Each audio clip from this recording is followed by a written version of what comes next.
kung Isuzu D-Max 4JJ3 4x4 ang yung sasakyan. So para sa yung video na to, tara samahan nyo ako mag-change oil mga boss. So number 17 yung kanyang drain plug mga boss.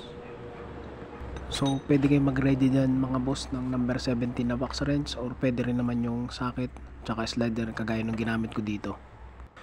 So ang kinaganda lang nito mga boss, kasi wala na tong engine cover sa ilalim, wala ka nang kakalasin dyan. So diretso patulo na tayo dyan, o diretso na tayo mag-drain ng kanyang langis.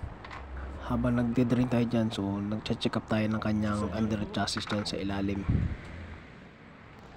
So ayun yung kanyang oil filter mga boss. So ayun yung tatanggalin natin. So may cover yan sa ilalim mga boss. So sabi ko nga may cover yan sa ilalim mga boss. So meron niyang number 14 na mga bolt, tapos isang clip. So kailangan natin kalasin yung, kasi napakahirap tukutin yan kapag hindi natin ginalas yung cover. So kapag nagkakalas ako ng oil filter, yun lang yung ginagamit ko dyang pangkalas yung filter wrench ko dyan, kasi napaka-accessible na gamitin yan, lalo sa mga gantong filter na dukutin. Drain lang natin mabuti yan mga boss, kasi marami-rami rin langis dyan na matatapon sa kanyang oil filter. So kapag mga gantong unit mga boss, so original yung ginagamit naming oil filter dyan.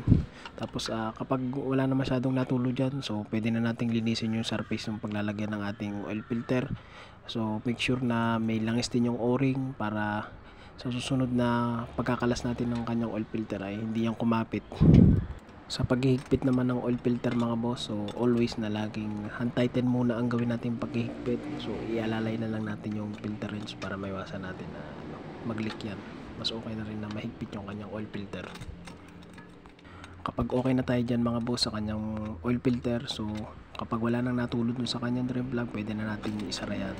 So ang lakas nga pala nyan mga boss, sa mga bagong Isuzu D-Max na 4JJ3 na 4x4, 7 liters yan, mga 7.2. So simple reminder lang sa ating mga car owner, so huwag natin kalimutan magpa-PMS ng ating mga sasakyan para iwas abala at iwas sa malaking gastos mga boss. So kung bago ka pa lang sa aking YouTube channel, so paki-subscribe naman ako. Maraming salamat. God bless.